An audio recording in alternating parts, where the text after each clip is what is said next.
Hero, good afternoon, Mr. Buffett, Mr. Abel. My name is Sirapop Wo, a resident of New Zealand, but originally from Thailand. So here's my question for you, Mr. Buffett.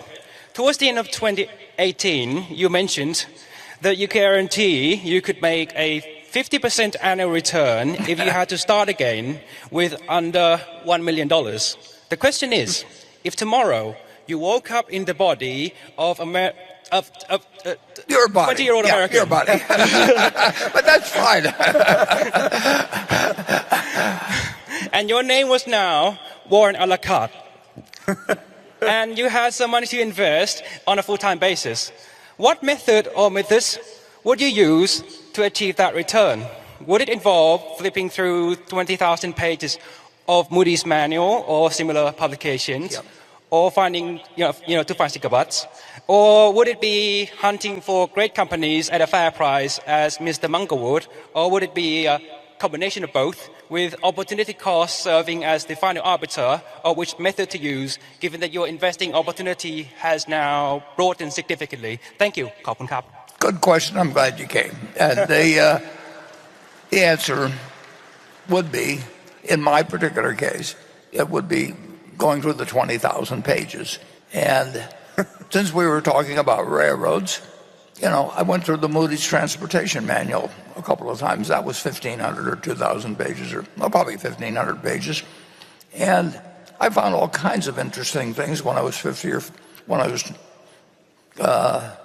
20 or 21. And I don't imagine there's anybody here that knows about the Green Bay and Western Railroad Company, but there were hundreds and hundreds of railroad companies, and I like to read about every one of them.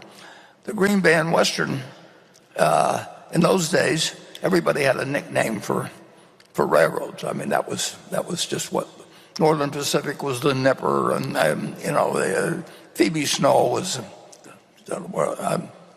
one of them in the east that used to go up to Cornell, and the Green Bay and Western was known as grab baggage and walk, and GB&W.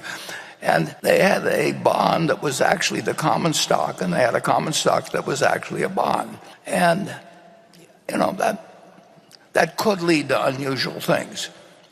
But they wouldn't lead to unusual things that would work for you with many millions of dollars. But if you collected a whole bunch of those, which I set out to do. And actually, that's what impressed Charlie when I first met him, because I knew all the details of all these little companies on the West Coast that he thought I would never have heard of.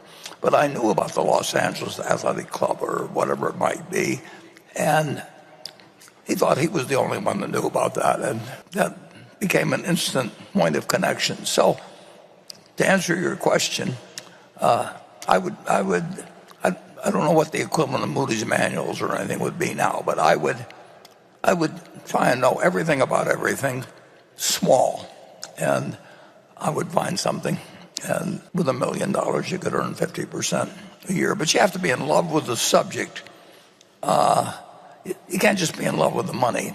You really got to just find it like essentially like, people find other things in other fields because they just love looking for it.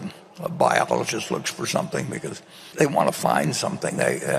And it's built into I don't know how the human brain works that much, and I don't think anybody understands too well how the human brain works. But there's different people that just find it exciting to expand their knowledge in a given area.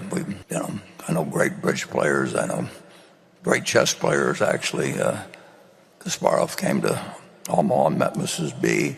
I've had the luck of meeting a lot of people that are unbelievably smart in their own arena and do some unbelievably dumb things in other areas. So all I know is the human brain is complicated, but it does its best when you find out what your brain is really suited for, and then you just pound the hell out of it from that point. And that's what I would be doing if I had a small amount of money and I wanted to make 50% a year. But I also wanted to just play the game. And you can't do it if you don't find the game of interest, whether it's bridge or whether, whatever it may be, chess, or in this case, finding securities that are undervalued. But it sounds to me like you're on the right track. I mean, anybody that'll come all the way to this annual meeting has got something in their mind other than bridge or chess. So I'm glad you came, and come again next year.